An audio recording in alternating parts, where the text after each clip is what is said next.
Although St. Anselm's ontological argument is of great philosophical importance, it is not without its challenges, and one challenge arose from Gaunilo, a fellow monk, against the argument almost immediately. Now you may wonder, why would Gaunilo, a monk, argue against Anselm? Well, one important thing to note in philosophy, also applies to religious studies, is that a person can accept a claim. For example, a person can accept that God exists without accepting every argument that comes along for it.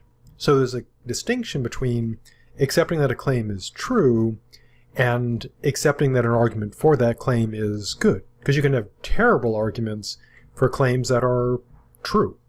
And so it's rather important to keep in mind that when philosophers and others debate about the quality of an argument, this doesn't entail that they're automatically rejecting the conclusion.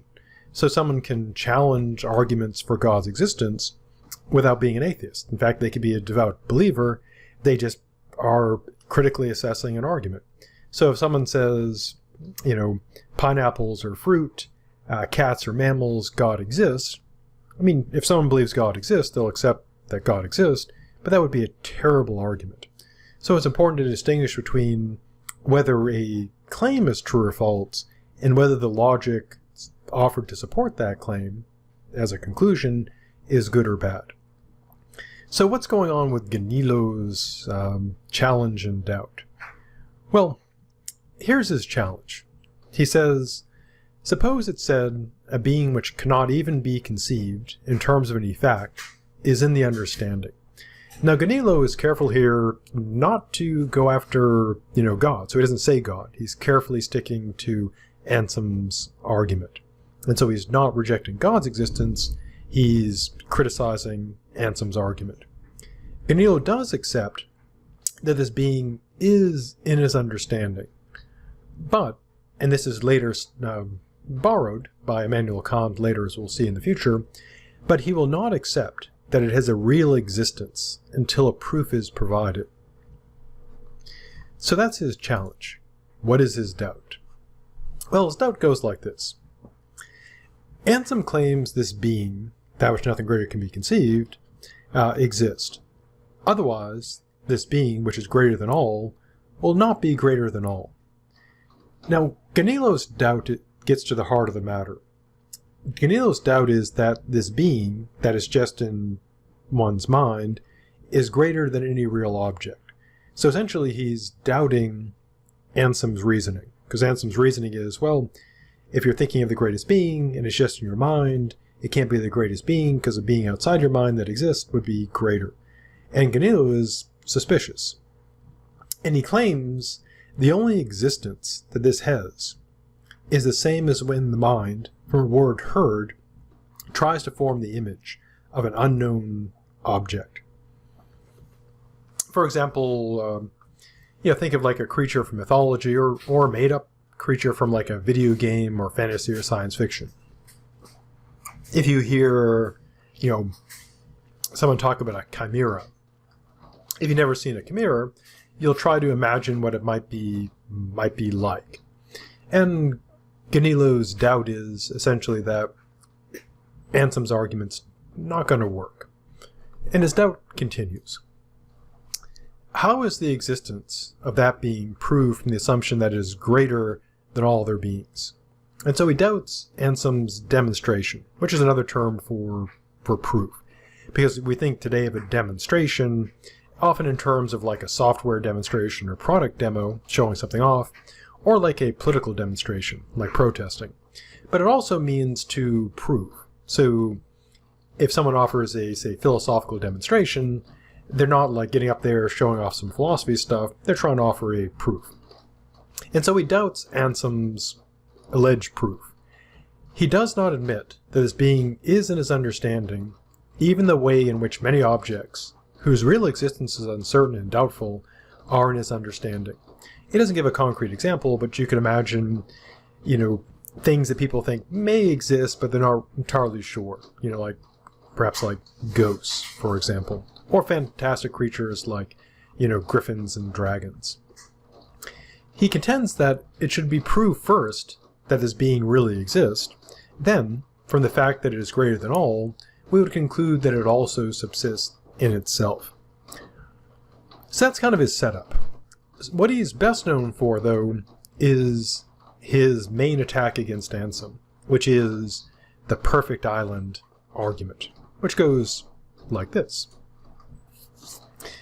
So he asks us to imagine that there is an island that is impossible to find, the Lost Island.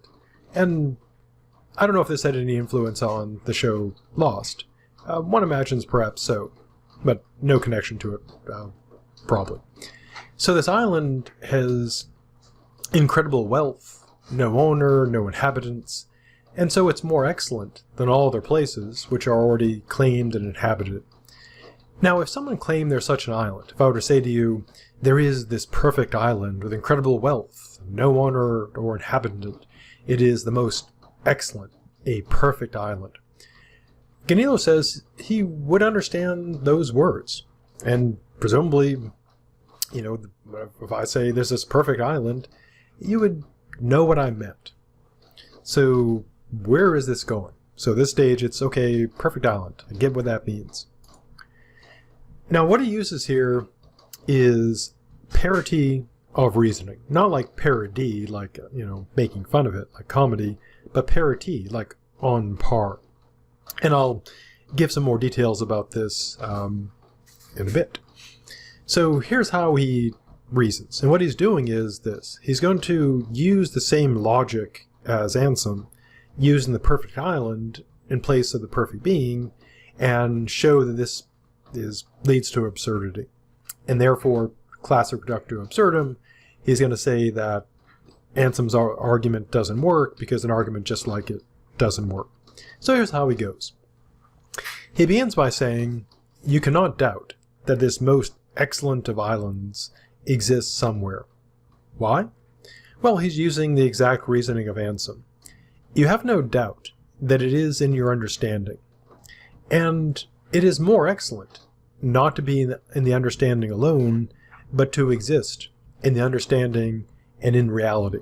So, again, he's copying Anselm's argument. The gist of it is, for Anselm is, well, you're thinking of a being that's the greatest, and you deny it exists. But you can think of a greater being, which would be that really awesome being, but existing for real. And so in the case of the island, if you think of this really awesome island, you can think of something better than that really awesome island, namely the really awesome island that exists. Because if it doesn't exist, any land, any island which does exist for real will be more excellent. So, the island understood to be more excellent would not be more excellent. And so by Anselm's own reasoning, this would seem to show that there must be a perfect island. And Gaunilo doesn't do this, but you could apply the same logic to anything.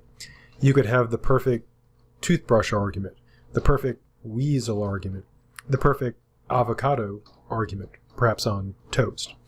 And you could do it with anything, any object or thing or person you could imagine, just slap perfect in front of it. So why does this seem like bad reasoning? Well, here's his criticism.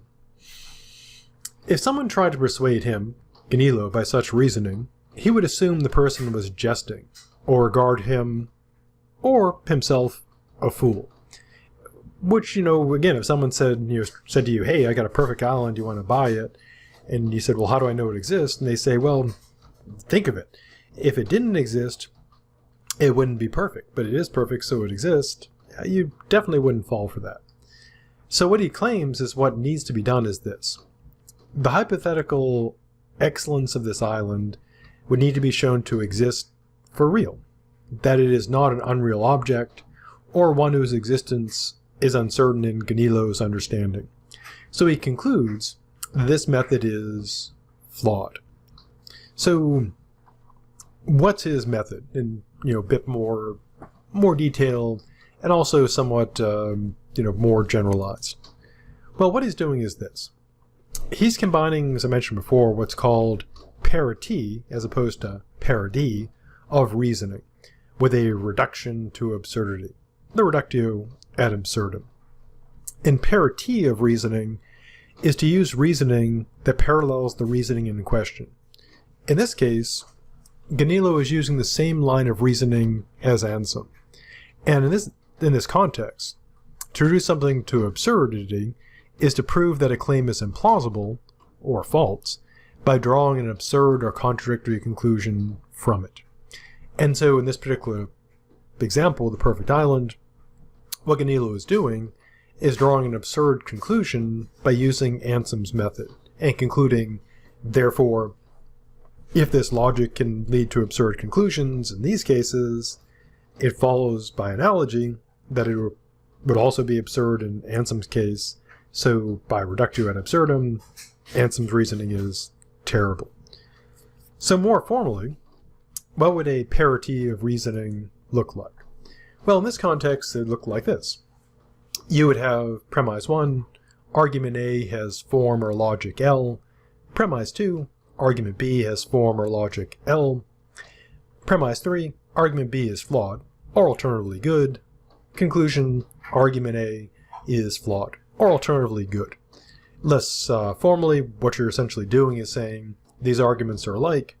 The first argument is bad or good.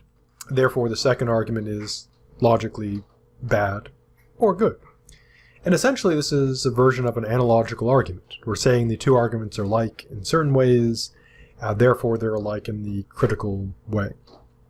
As a side note, this is also a way you can test arguments to see if they're valid or invalid, because, as I mentioned when we talked about argument basics, if an argument is valid, any argument of the same form is also going to be valid. And likewise, if an argument is invalid, any argument of the same form is going to be invalid. And so you can use this parity of reasoning. So any invalid argument, any argument of that same type will be invalid. Likewise, with any valid argument, any argument of that type will be valid. And so Gaunilo believes that he has defeated Anselm. But Anselm, of course, does not give up. Anselm has a reply, and we'll turn to that reply next.